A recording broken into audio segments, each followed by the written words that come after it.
Hello everyone, मैं नितिन शर्मा आप सभी का स्वागत और अभिनंदन करता हूं। बहुत सारे स्टूडेंट्स बार-बार कमेंट्स कर रहे थे कि सर आरआरबी नर्सिंग सुपरिटेंडेंट का जो है वो फॉर्म कब से आएगा, एग्जाम जो है वो कब आने वाली है। तो मैं आप सभी लोगों को इसके बारे में बता देना चाहता हूं।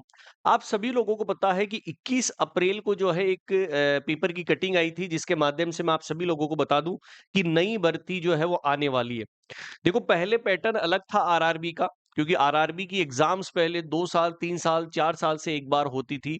लेकिन जब से अभी 3 से 4 साल की यदि मैं जर्नी देखता हूं, तो हर साल जो है वो आरआरबी का एग्जाम होने लग गया है, जिसमें आरआरबी नर्सिंग सुपरिटेंडेंट पोस्ट जो है वो हमारे लिए रिजर्व रहती है इन पैरामेडिकल सेक्शन के अंदर। सबसे पहले मैं इस पेपर की कटिंग के ऊपर जाता हूं। इस पेपर की कटिंग के अंदर हमें सारी चीज जो है वो क्लियर होने वाली है।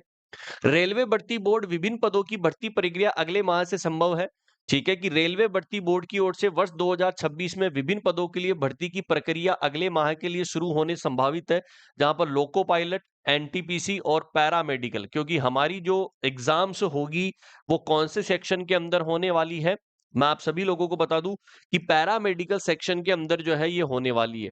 सभी संवर्गों पर भर्ती की जाएगी। रेलवे बोर्ड आधिकारिक के अनुसार इस वर्ष 2026 में इसी माह से मई 2026 के बीच के असिस्टेंट लोको पायलट की प्रक्रिया शुरू की जाएगी।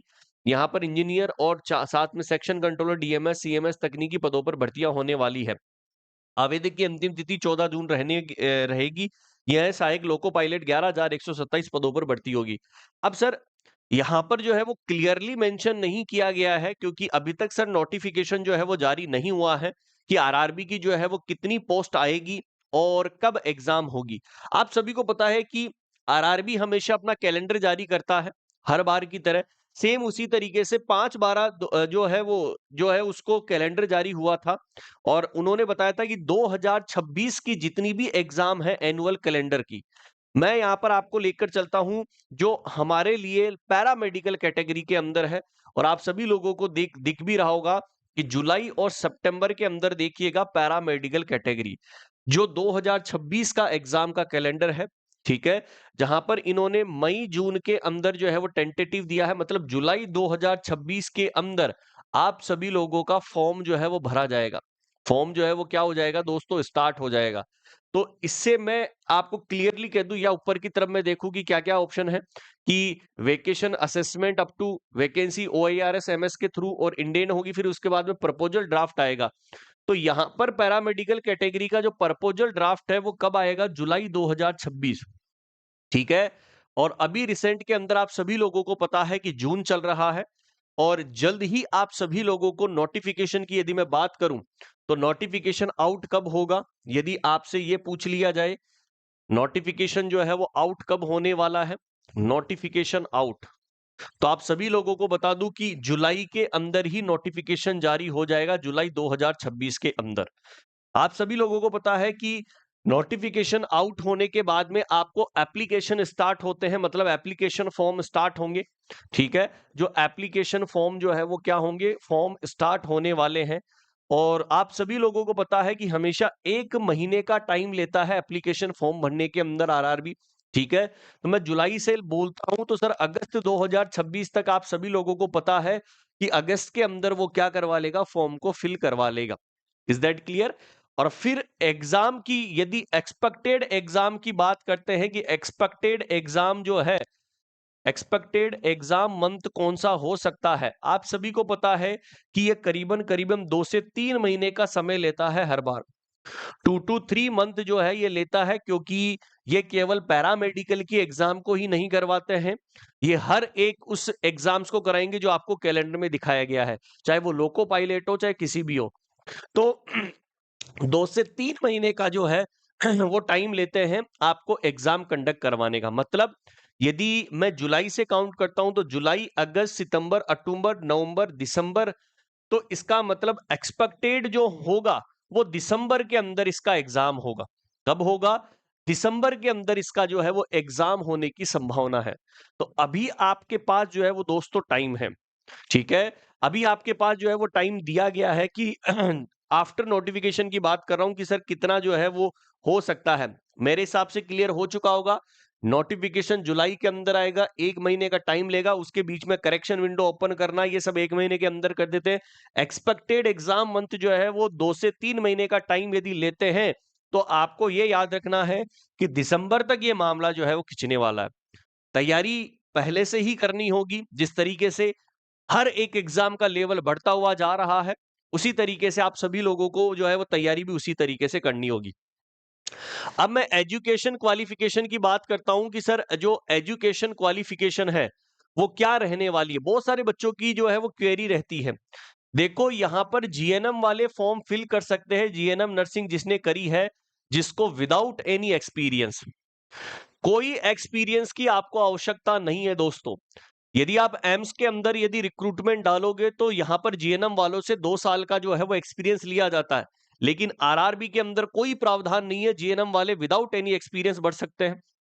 यदि आपने बीएससी नर्सिंग करी है, उसमें भी विदाउट एनी एक्सपीरियंस आप फॉर्म फिल कर सकते हैं, या आपने पोस्ट बेसिक यदि करी है, ठीक है, विदाउट एनी एक्सपीरियंस आप फॉर्म फिल कर सकते हैं, या आपने एमएससी करी है, एमएससी नर्सिंग करी है, तो भी आप without any experience form fill कर सकते हैं।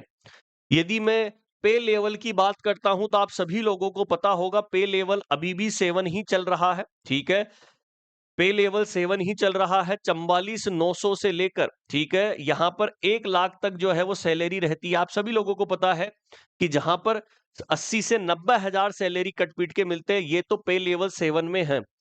लेकिन 8वां वेतन आयोग लगेगा, 8th पे लगेगा, तो यही सैलरी आपकी 44,900 से बढ़कर 1,20,000 हो जाएगी।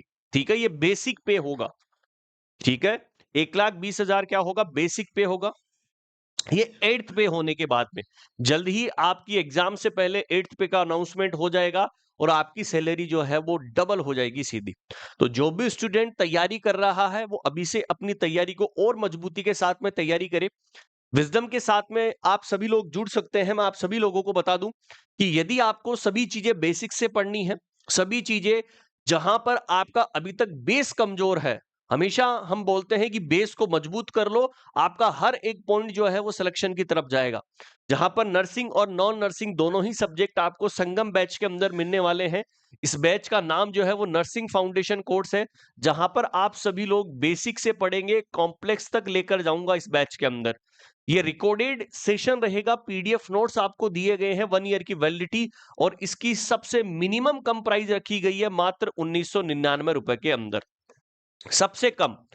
यहां पर ये सभी जितनी भी सेंट्रल की जो एग्जाम्स होती है, आप इस बैच से जो है वो पढ़ सकते हैं। सबसे इंपॉर्टेंट चीज, यहां पर आपको यूट्यूब के ऊपर भी हम जो है वो प्रैक्टिस करवाते हैं। डेली सुबह 9 बजे जो है मैं लेकर आता हूं आप सभी लोगों के लिए आरआरबी स्पेशल की नर्सिंग ऑफिसर की सीरीज, जहां पर हम पीवाईक्यू के बारे में स्टडी करते हैं कि प्रीवियस ईयर के अंदर किस तरीके से क्वेश्चंस जो है वो पूछे गए हैं। इन सभी के बारे में जो है वो डिटेल के अंदर हम पढ़ेंगे। सेकंड, बहुत ही शानदार, जहां पर थ्योरेटिकल कंटेंट आपको फ्री ऑफ कॉस्ट मिलने वाला है, टारगेट नर्सिंग ऑफिसर, जहां पर हम टारगेट कर रहे हैं आरआरबी नर्सिंग ऑफिसर को, जो जिसका टाइम है 2 बजे से लेकर 5 बजे तक, जहां पर थ्योरी प्लस एमसीक्यू 3 घंटे ये क्लास चलती है।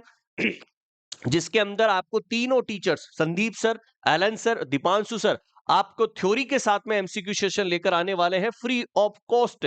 ठीक है, जहां पर आपको कोई पैसा पेमेंट नहीं करना है, आप डायरेक्टली जो है वो इससे भी जुड़ सकते हैं। ओके, तो ये आप सभी लोगों को बता देना चाहता हूं कि अपनी तैयारी को और मजबूती कर लो, क्योंकि उस टाइम हमें नहीं जगना है जिस टाइम एग्जाम डेट का अनाउंसमेंट हो। तो सभी को ऑल द बेस्ट, और जुड़े रहिएगा विजडम नर्सिंग क्लासेज के साथ में, और अपनी सीट को सुनिश्चित करने के लिए, अपने सपनों को पूरा करने के लिए बेल आइकन को प्रेस कर लीजिए, जहां पर डेली आपको नोटिफिकेशन मिल सके। Thank you so much, bye and take care to all.